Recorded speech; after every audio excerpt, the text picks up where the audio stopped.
പിതാവിൻ്റെയും പുത്രൻ്റെയും പരിശുദ്ധാത്മാവിൻ്റെയും നാമത്തിൽ ആമേൻ. വിശുദ്ധ മത്തായിയുടെ സുവിശേഷം 1-ാം അധ്യായം 1 മുതൽ 17 വരെയുള്ള തിരുവചനങ്ങൾ. അബ്രഹാത്തിൻ്റെ പുത്രനായ ദാവീദിൻ്റെ പുത്രൻ യേശുക്രിസ്തുവിൻ്റെ വംശാവലി ഗ്രന്ഥം. അബ്രഹാം മുതൽ ദാവീദ് വരെ 14, ദാവീദ് മുതൽ ബാബിലോൺ പ്രവാസം വരെ 14, ബാബിലോൺ പ്രവാസം മുതൽ ക്രിസ്തു വരെ 14 തലമുറകളാണ് ആകെയുള്ളത്. ഈ വചനഭാഗത്ത് യേശുവിൻ്റെ വംശാവലിയെക്കുറിച്ച് സഭ നമ്മെ ചിന്തിപ്പിക്കുന്നു. യേശുവിൻ്റെ വംശാവലിയിൽ നല്ല മനുഷ്യരുണ്ട്, എന്നാൽ ദുഷ്ടരായിട്ടുള്ള മനുഷ്യരുണ്ട്.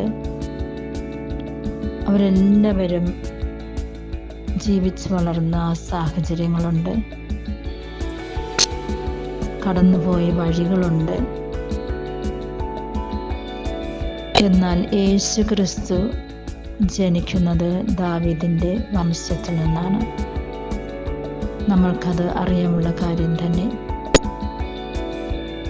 ദൈവം ജനിക്കുന്നതിന് വേണ്ടി എത്രയോ വംശങ്ങളുടെ സഹായമാണ് അവിടെ നമ്മൾക്ക് യേശുവിൻ്റെ ആ ദാവീദിൻ്റെ വംശത്തിൽ നിന്നും ജനിക്കുന്നതിന് വേണ്ടി പിതാവായ ദൈവം കരുതി വച്ചിരുന്നത്.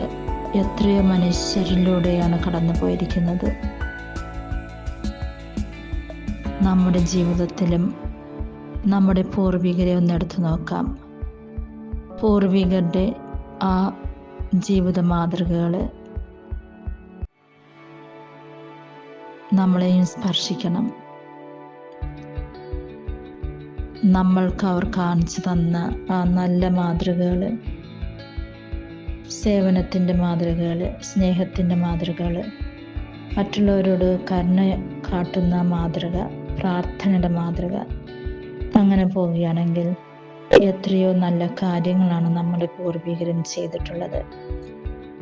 പൂർവികരെ നമുക്ക് സ്മരിക്കാം, ദൈവത്തിന് അവരെ ഓർത്ത് നന്ദി പറയാം. അവരിൽ നിന്ന് നമ്മൾക്ക് പഠിക്കാൻ പറ്റുന്നതൊക്കെയും പഠിക്കാം, നമ്മുടെ ജീവിതത്തിൽ പ്രാവർത്തികമാക്കാം. അങ്ങനെ നമ്മുടെ ജീവിതം വഴി അനേകർക്ക് താങ്ങും തണലുമായിരിക്കുവാനായിട്ട് നമ്മൾക്ക് ശ്രമിക്കാം. അതിനായിട്ടുള്ള കൃപാപരങ്ങൾ പിതാവായ ദൈവം നമ്മൾക്ക് ഓരോരുത്തർക്കും നൽകട്ടെ എന്ന് പ്രാർത്ഥിക്കുന്നു.